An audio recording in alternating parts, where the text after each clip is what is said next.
Hello, everybody. Welcome to Finding Brave. This is Kathy Caprino. How's your week going? I can honestly say you've been hearing me kind of winch and moan about my back sprain, and my guest today knows all about it, but it's finally better thanks to a lot of inner exploration about what my back. I have to just share this. If you're having chronic pain, my writing coach, I have a fiction writing coach, said, why don't you write a letter from your back? And so it's, Dear Kathy, this is your back speaking. Here's what I want to tell you. And I did it. And I want to tell you, it was so unbelievable. And I immediately felt relief in that back pain, but also physical therapy helped, and 3 days of tennis with my son. So my few weeks of finding brave through pain have shifted to something else. And I hope you're having a lot of finding brave shifting as well. And today, talking about shifting and connecting, we have the wonderful Michelle Tillis Lederman with us. Hi, Michelle. Thank you so much for being here. I'm so excited. I'm so excited. And I know you've been on the path. Michelle has an amazing new book out that we're going to talk all about. And we're talking about, there it is, the connector's advantage. That's what we're talking about, what it is to be a true connector. And she has an amazing framework where there are levels of connection and ways you can see yourself and ways you can leverage who you really are to be a true connector, right, Michelle? We're going to dig into all of it. Yay. But before we do, let me tell you about Michelle. She's blowing my mind here in terms of everything she's got going on. Michelle, one of Forbes' top 25 networking experts. I got to ask how that kind of happened. That's so interesting. Is the author of 4 books, including the internationally known The 11 Laws of Likability, and her latest, The Connector's Advantage, which we just saw. Michelle is a connection creator and CEO of Executive Essentials, which provides customized communication and leadership programs for Fortune 500 nonprofit, university, and government clients. A former finance executive, an NYU professor, Michelle is a regular in the media, appearing on NBC, CBS, NPR, The Wall Street Journal, New York Times, CNBC, and many others. So there you go, Michelle. Thank you again. I know I'm like number 5 on your podcast list today. Number 1 on my list. See, you're such a great connector. All right, let us dive in here. What I want to understand is, first of all, and we're just going to chat. We don't even have questions, folks, but this is kind of what I want to understand about connection and what you've done. Why this book now? There's been a million books on connecting and networking. Tell us all about it. How are they different? Why did you think you needed this book? And what's the one most important thing people need to get out of it? If you can share that. There's 2 questions there. One is why now? And why now? If we think about where we are, right? If you go all the way back to the agricultural age, you need land. And the industrial age, you needed machines. Right. And the information age, you needed technology and data.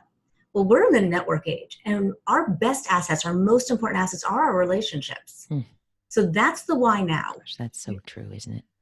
And God, I feel like right now, even more, that we're such a disconnected culture that if we start to focus on our similarities rather than our differences and create a connected culture within our homes, our communities, our world, I won't get on my soapbox there, but that's a little bit about the why now. You're so right. I just want to say, just highlight, I think in the past few years, we've become so fractured and we're so looking at our differences, which severs relationship. I think you're right. So I always talk about appreciating the differences. Right. But better yet, call out the similarities. We have to dig a little bit deeper to find them, but they're typically there. They're just not as visibly obvious at all times. Oh, I love that. And so the other part of that question was, there's so many books about this. What do you think we aren't getting? What does your book tell us that we're not hearing from other people? So the book that this follows is called The 11 Laws of Likability. So that was one of my first books, and that was about relationship networking and what to do before, during, and after a conversation to enable connection. My brother-in-law comes into my office and he says, well, same thing you asked. He says, well, what's the difference? What's networking versus connecting? And I said, networking is something that you do, but a connector, it's someone that you are. And tell us more about that. I love it. Yeah. Well, I give him credit for the last line of the book because I'm like, oh, that's it. Like that just, wow. I literally had to answer him in that moment. And that answer has really resonated for me as a way to help people understand the difference.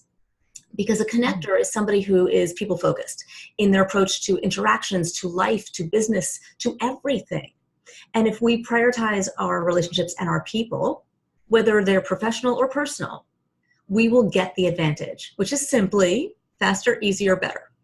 That's it. Faster, easier, better. Faster, easier, better, whatever it is you're working on.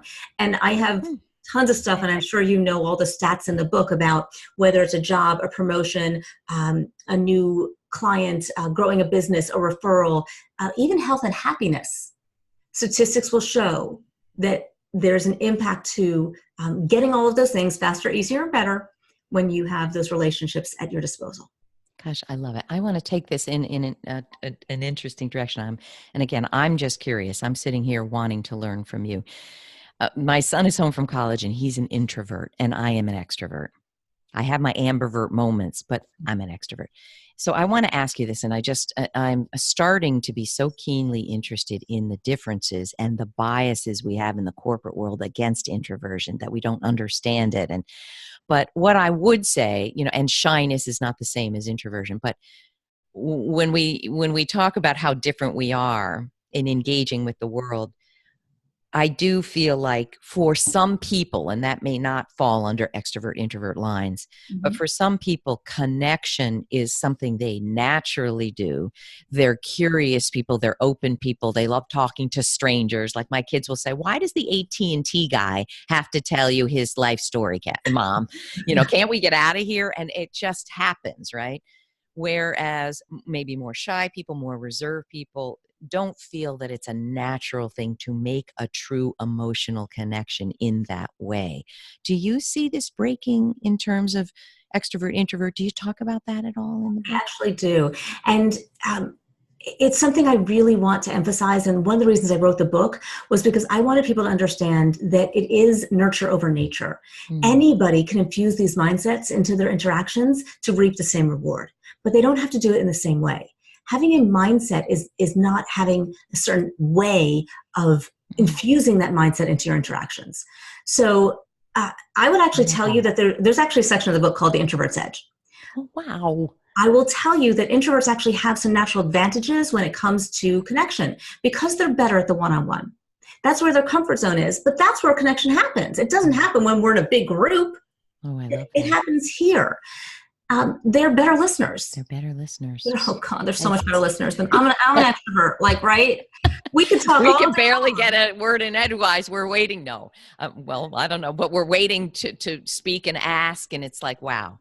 We just get so excited, and our energy is all kind of bursting out at everybody else. Whereas the introverts have a calmer energy. They put people at ease. They're not off-putting. They're not overwhelming. And so all of those things actually really enable connection, whether you're in a big formal setting or a casual setting. When I talk, and you actually mentioned a couple of the mindsets, open and accepting is a mindset, social and curious is a mindset. Social and curious is not social butterfly. It's not life of the party. It's not, talk to everyone in TMI all the time. But extroverts have a great edge as well. They're different edges, and it's to understand how to leverage the strengths that you bring to the table to enable connection. Wow. So the fact that you make people feel like they can tell you anything is a wonderful, beautiful strength. Right. And, it's the idea of people like to talk about themselves, and they like to feel that somebody's listening. And I'm looking at you right now, and I'm watching your eyes, and you show somebody that you are paying attention, that you are captivated, and that you care. And I think that skill can be both an introverted and an extroverted skill. How wonderful. Everybody race out and read this book. Let me ask you this. When I was in the corporate world, and a lot of the people reading your books are corporate employees and leaders, right? Managers. When I was in the corporate world many years ago, so almost 20 years ago, I would hear, in fact, the narcissistic senior leader who said not one helpful thing to me ever except this. This is what he said. Nothing you do, no amount of achievement is going to amount to anything if you don't have good relationships with people. And he was a narcissist. So what a joke. Like I don't know what he was talking. He wasn't coming from experience, but back to what I was saying. When I was in the corporate world, I didn't understand that. I didn't understand what relationships actually do for you. And I think part of that was I was so unhappy, and networking was so awful because I didn't like who I was or what I was doing. But can you also, for people that don't really understand what relationships can do for you, and you said faster, better. What was the other one? Faster, easier, better. Faster, easier, better. But do you have any examples? I mean, even in what you're doing now, launching your book, can you give us a real life example about how a relationship made a huge difference? Oh my God, I don't even know where to start. There's just so many stories. And I would challenge everybody out there who's listening and watching to think about something that you're proud of that you've accomplished, whether it's a new job or a new client or whatever it might be, or even getting into that school of your choice. And who would you, if you had to give your acceptance speech and your thank you speech, who would you be thanking? Because there's always a really long list of people along the way. I think about my book for veterans. I wrote a book to help veterans get back into the workplace. It's completely free. And the reason it's completely free is because I was able to get a sponsor.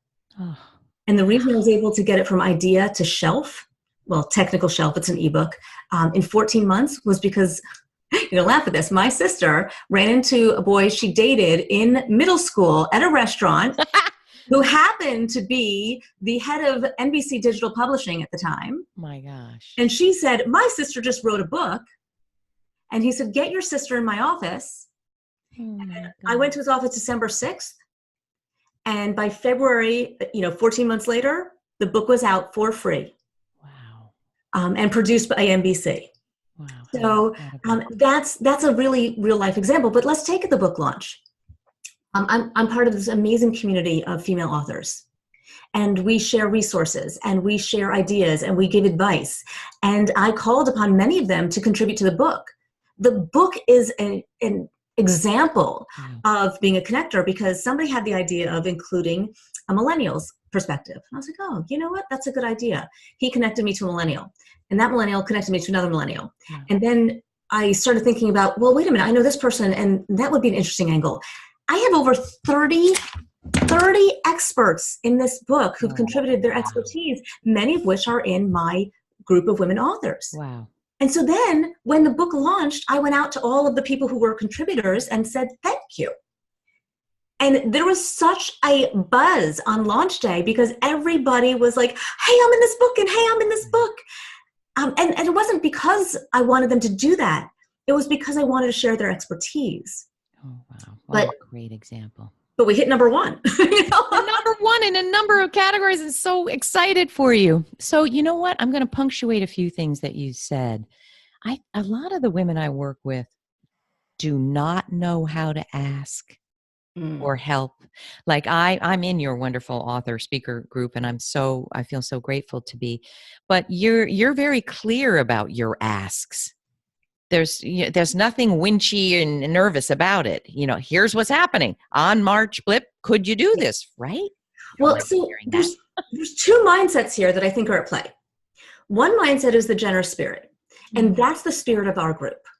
It's we all have a generous spirit towards everyone else in the group, and we want to help. And I've been part of the group for many years, and I am in constant support of all when I can. See that even during your launch period, you're joining and adding a comment. No, I think you should think about this. I'm like, if I can help, I'm happy to do it. And there's times that I go quiet, but a lot of people will just email me directly, and you do what you can. So when you have a generous spirit, it really enables you to ask. And so the other mindset I wanted to highlight was having a clear vision. Connectors know what they want and they're willing to ask for it.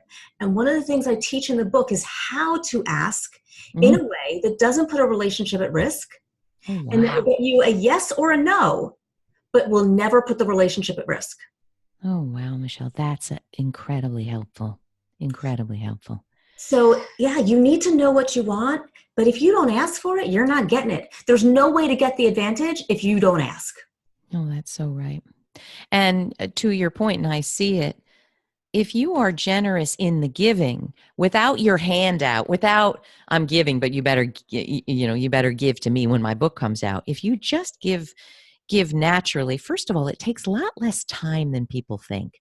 Like when I see Judy Robinette, who's in our group, who's one of my mentors, how generous she is and how generous you are, you realize if you have the idea in your mind, who's got time to help all these people? You're really missing it.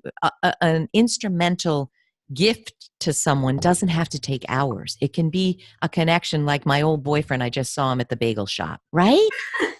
Don't you think a lot of people think, oh, all this connecting relationship stuff takes too long? Wouldn't you agree? This is a really critical point, and I'm glad you brought it up, because there's a lot of underutilized time in our life. Right. And I don't mean downtime. I love my downtime. Don't leave me alone when I'm sitting on the couch watching my soaps. Netflix for me. Oh. Binge watching, whatever I'm binge watching that week. But when we are thinking about underutilized time, I'm thinking about after I eat, my brain kind of goes to sleep. I'm thinking about 4:00 on a Friday. I'm thinking about commuting time. Yeah. I'm also thinking about, you can find time to do things when you're already doing things. So for example, I have had business meetings walking my dogs. Wow. With other people who have dogs. I have had... what a great idea. And, I talk to people when I walk my dog. It allows the dog to have a better walk, you to enjoy the time, but also connect at a time you normally couldn't. It's brilliant. And you find that common love or passion of something. I've done them at the gym. I've done them at the nail salon. I actually was meeting with one of my mentors who is the CEO of a company, and he's like, oh, I would like to get my afternoon walk. He's like, would you walk with me? Oh, how fantastic. And so we had our business meetings walking. Before the High Line was built in New York City, we tried to break in and we got grabbed by the police. Oh, wow. That must have been a little while ago, we right? Explained our way out of it. We were good talkers. But yes, it was a while back, and he's still a mentor of mine. But the idea of do the things that you do and invite somebody to do them with you, and you will find time to connect. When you're on your commute, you can be on the phone if you're in your car. You can be, sending a few emails while you're sitting on the train or the bus or whatever it might be. So I'm not asking people to strain themselves. And actually, that's another mindset that I think is key here. Conscientiousness. Because connectors do what they say they're going to do. They follow up. They follow through. They have to be aware of what they're willing to say yes to and be comfortable saying no. That's my bailiwick in terms of boundaries. Do you call it that? I look a lot about how women are different from men, and I do see, I wonder if you see this in connecting. I think so many women are perfectionistic overfunctioners. They do more than is appropriate, necessary, and healthy and try to get an A+ in all of it. And that mindset crushes us down. We're exhausted. We're drained. And I think when you're not well boundaried, you're either going to ask too much of yourself or of others, or never know how to say no. Would you agree with that? My husband put a little purple sticky note on the corner of my computer. It lasted about a year until it fell off, and all it said was no. Wow. And I left it there because it gave me permission to say no. And I am with you on everything that you said. And I don't think it's just women, but I do think that we do have that perfectionist trap. It's something Sally Helgeson talks about in her book, How Women Rise. Yeah. Sally also endorsed my book, so I love it. Oh, she's wonderful. Yeah. Wow. But one of the things I talk about in the conscientiousness chapter is how to say no and how to say yes, because those should never be one-word answers. It's yes if, and yes after, and yes when, and yes with. Ooh. And it's no however, it's no but, it's no when, it's no if, right? It's just, I often will say no because I have learned how to say no, because I've created a decision criteria in my head. And that can be very helpful for people who, when they're on the spot and they're not prepared and they're uncomfortable and they say yes before they're ready, to have 2 to 3 questions in your head that helps you decide if this should be yes or no. Interesting. And so my questions have changed over time to what's important to you and what's important to me. My questions now are, does this relate to my core mission and my message? Number 2, is this a relationship that is important to me? And number 3, is there some other reason I want to say yes? Is it a cause that I care about? Is it a huge paycheck? Is it a trip? What is it? Is there some other reason I want to say yes? And if I can't get a yes out of those three, then the answer is no. No, but. No, but here's how I could say yes. No, but here's when you should reach back out to me. Oh, Michelle, these are fantastic tips. What did I want to say? There was something about that. What you're sharing is a teachable point of view. How can we learn to make the right decisions for ourselves? That it's decision making, isn't it? Oh, I know what the question was. So I'm guessing in your line of work is the same as what happens to me. When you have a reach that's kind of big, and when you're writing, people don't understand, for instance, for me, that my work is a career coach. So if you're coming to, you're on LinkedIn and I have 900,000 followers and not literally, and if I hear from someone and this might be 10 times a week. Kathy, I saw your article on how to ask for promotion, and they'll write me a whole dossier of how they're trying to ask for a promotion. And I have gone through what you're talking about, my decision questions. Am I going to help this person one-on-one, either respond, not respond, point them to free materials, send them, what am I going to do with this person? And I would suggest everybody listening, make a decision from your core values. Who do you really want to help in the world and why? Like for me, let me just share quickly. I don't just want to help wealthy women. Or only CEOs or executives or, I want to help anybody, but I can't help everybody with one-on-one work. Yes. So make those decisions for yourself. And I think that it takes so much of the burden of, am I being who I want to be in the world, away? Would you agree? I feel all of the things that you just said because I get those all the time. Right. Probably not as many as you get. And so I might have to start shifting how I am fielding them. Dory Clark is actually one of the contributors to the book as well. And she talks about this challenge. Like at the beginning, as we're starting to come up in this and we get these, we're really excited and responding to everyone. Right. And then she kind of has a way to start to parse through people. So have they done their homework? Have they already looked at those resources? Where are they in that process? And can they go back and do those things before they actually come to me? Beautiful. I have and she gives a whole framework for that in the book. And I think it's in the chapter on abundance, right? Oh, wow. My philosophy has been at this point, because there's a lot of types of work I don't necessarily want to take on, but people are constantly reaching out to me for. Right. And I have very limited one-on-one coaching work that I will or can do, just because I feel that I have more impact in the one-to-many than into the one-to-one. But every once in a while, I do enjoy working directly with somebody. And so when somebody asks me for coaching, what I used to do is I used to publish really high rates, but then people started paying them. So that didn't work anymore. And so I took the rates off the website. But what I do instead is say, listen, if I can help you in 30 minutes for free, I will do that. Wow. I'm soon going to probably have to move to 15 minutes, and I'm soon probably going to have to take that away too. Right. But for somebody who's coming in through referrals from somebody I know, a connection, wow. If I have it in my calendar, I will give somebody 30 minutes. Again, it could be while I'm driving, it could be while I'm on a train to another gate, it could be something like that. But generous. And then here's what I advise you to do, and go off and do your thing. I'm not always going to be able to do that. When it comes to those long emails, what I've done, and probably what makes sense for you as well, is I will say, hey, thanks so much for this question. This is a great topic for a future Success Shorty, which is my video series on YouTube. Right. Or a future blog. And I'll say, here's a quick tip or quick answer. I'll give them 1 or 2 sentences. And then I'll say, stay tuned. I will include this in a future article so that everybody can benefit. And I'm sure you're not the only one who's struggling with this. And so, I mean, for you as a Forbes contributor and a writer, it's a great way for you to say, hey, I heard you, and hey, you're in the queue. Love it. And for literally everybody, I've done post on it. I've done a video on it. I've done a podcast on it. So I can say, here's what I would tell you. Check out this. And right. Check out the free and blip. Yeah. So I think we're on the same page. I love it. It seems to me that your book could be called the Bible for a life well lived. You're do not think just talking about networking and connection, are you? I'm not, because there's actually research out there. We talked about the business aspects of, 85% of jobs come from networking, Right. 70% more likely to get a promotion if you have an active mentor, 92% of people trust referrals.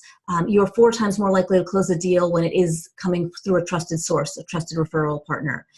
So that's all the business stats, and those are all in there. But the stats on health and happiness are the ones that really impact me. Tell us. When you have close work relationships, you boost your productivity by 50%, and it predicts your happiness on the job. Yeah. When the research out of Brigham Young University came out, I was blown away. The health impacts of social isolation and loneliness are greater than that of obesity, and equivalent to smoking 15 cigarettes a day for 10 years. It's like a predictor of early death a little bit, isn't it? Yes. And we'll link to this study. I know. This is not just a nice to have. It's nice to feel connected, nice to have friends. It's so much deeper than that. You will be happier. You will be healthier. You will be more successful. Faster, easier, better. It's all because of our connections. So get connected. Oh, I love it. I love it. Is there anything else we need to know from this book? I would love you to touch on, you have being a global super connector versus a super connector. They're different, right? Is that right? Yeah, there's actually a spectrum. Yeah, so tell us. When you think about the, I call it leveling up. There's very few people that are really non-connectors. They don't go out of their house. They don't believe in the value of relationships. There are very few of those. Right. Most people are at least emerging. They're starting to infuse these mindsets. They see the value, but they're not comfortable yet. And then they become responsive, where people will ask them for things or introduce themselves, and they'll respond, but they're not initiating. Okay. So the first way to level up is to just initiate a little bit more. Right. So it's not that you asked me to join the Author S's group. It's I said, oh my God, you'd be such a great addition to our group. I invited you to join. That's initiation. I see. Right. Thank you for that, by the way. And you've been such a wonderful addition to the group, right? Because the more people who we bring in that are having that generous spirit, the greater and the more rich the conversations are. So as we start to initiate more, we move from responsive to acting connector. Now, that's a great level to stay at. If people are at an acting connector, they're both responding, they're initiating, they're infusing the mindsets, but they just haven't yet kind of developed that breadth and depth of connection, they're good.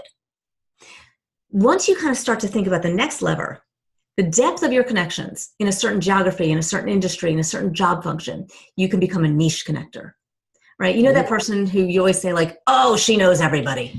Right. That's a niche connector in whatever that area they know everybody in. Niche connector, love it. When you start to broaden and you are now going across geographies, across job functions, across industries, now you're a super connector. And if you go across country borders, then you're a global super connector. I want to be that. Well, the funny thing is, and each with, as we say, it's a spectrum. So there's people who are like really global super connectors and then little global super connectors. I'm a little global super connector. I know people on a few continents. And I was on the phone when I was reviewed by Forbes in the UK. And the interviewer, John Welsh, wanted to have a conversation before he wrote his review. So we got on and we're chatting, and I asked him about him because that's what I do. I'm social and curious, and I wanted to understand a little bit about what he was working on and what he was trying to accomplish. And he started to share with me, and I said, hey, do you know so-and-so who happens to have just done the same thing he was talking about and also happens to live in the UK near him? And he's like, no. I'm like, I'll put you guys together. And on that same day, that woman had emailed me, and I'm like, oh my God, your ears must be burning. I just said this. I'm like, would you like to? Yes. Okay. Put you guys together. The fact that I knew somebody in the other country that I could make that connection with, that's the idea of a global super connector. Wow. That's beautiful. Now, I can't always do that, but it was kind of cool that I could. Oh, that's so fun and cool. And you bring up one more tip, and then I know you have another show to do. Can I just make a tip for you people? When you reach out to a media person or they reach out to you and they interview you, ask them about them as well. So many people who when you write about a lot of people, as you and I do, you both do, we both do on Forbes, for instance, people separate themselves by the size of their spirit, and you can see it. Like I interviewed John Maxwell, named number one leader, in the US by the American Management Association. At the end of our talk, like this, he said, "We're pals now, Kathy. What can I do for you?" I mean, I almost fell off my chair. And he was curious. He wasn't just racing, looking at his watch, about who else was going to interview him. The man was present. So when someone's helping you, don't just see them as a way that you can rise up on your ladder. Think about them as a person. I'm sad that we have to say this, but we do. Do you know what I'm talking about? Have you ever met people that it's so all about them? I love that you're saying all this. And I think that I like to believe that people want to give, they want to add value. They don't always recognize how they can do it, and they don't always maybe have trust or faith in their own value to add. Oh, that's a beautiful way to look at it. And that's one of the things I talk about. There's a chapter on trust as well, and understanding that we need to trust ourselves, and we need to ask the question. So I was on a show right before yours, and I kept on telling him, I'm like, you have to make sure I get off the phone because I'm going to keep talking to you. I got off the phone 7 minutes before we got on because I'm like, I need a little bio break between. But before we recorded, I said, okay, so tell me about you. And he starts telling me all about his work history. I said, that's great. So now tell me about you. Oh, interesting. And he's like, oh, well, because I said, you mean me as a person. And then later when we were recording, I said, listen, when we got on, we had a conversation beforehand. And I kind of shared that experience. I said, but when you told me all about your work, that was great. And that was really interesting. But it was when you told me about you that I learned that, you coach soccer, my kid plays soccer, and that you have dogs and I have dogs, and that we're both. And so I'm like, that's where we found our connection. That's where we had to cut ourselves off from the conversation. It wasn't the work conversation. That was easy to cut off. That is so important. I remember in the times I felt most isolated in the corporate world, I would say, nobody knows about who I really am and nobody cares. And who I am, big deal. They aren't that, fascinating, but I sang, for instance, I sing on the side or this and that. When you feel like no one really knows who you are, you feel very isolated, or that no one cares to know who you are. Well, he must have felt really wonderful that you even asked that. He was surprised. He was like, Yeah. We have time for that, It was like nobody asked about me. And this is why I do a course. It's both a keynote. I have a 1 hour, 2.5 half day, full day, 2-day version of this called the Relationship Driven Leader. Oh, how beautiful.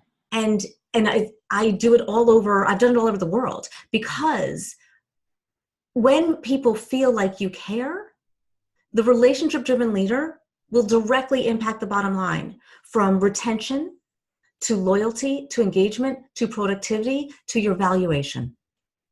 And to happiness, I'm guessing. Oh, yeah, that too. Right. So let's not forget about that part. Oh my gosh. We're already over. We could talk another 10 hours. I love what you're doing. And can I say from my heart, what you're doing gets to the heart and soul of who we are in the world, and that is the best business leadership stuff, that it helps us reach the highest potential of who we really are and want to be. And that is rich content. So I hope everyone will flop to your book. Now, where can they go to you? Where can they find this? Where can they find all your stuff? It's so beautiful. I love it. I have my nails painted. I don't know if they can see. They match the logo of the book, right? Oh my gosh, it's fantastic. Where do we send people? What are the links we're sending to people? So if you go to theconnectorsadvantage.com, you can find out about our BOGO, which is a buy one, gift one offer. Great way to connect with somebody, give them a gift, and you will then get lots of free chapters of other things, and you'll get a free audio training with Jordan Harbinger, and you'll get lots of other stuff and discounts. If you go to my website, Michelle Tillis Lederman, it's LEDERMAN.com. You will find my LinkedIn, my YouTube, my blog. So all of those free resources, right before they come and ask for additional help, they're there. We want to help. We put that content out there. So I hope you'll go grab some of it, connect with me. And I also give some free gifts on that website. So if you just join the newsletter or just go to the gift pack page, you'll get a networking assessment to find out what level you're on and what mindset. And oh my gosh, I love it. I'm jumping on all of it. Thank you for being here. I'm so ready to connect in even a deeper way. And let's get going with the global super connector. That I'm competitive. That's where I want to be, you know.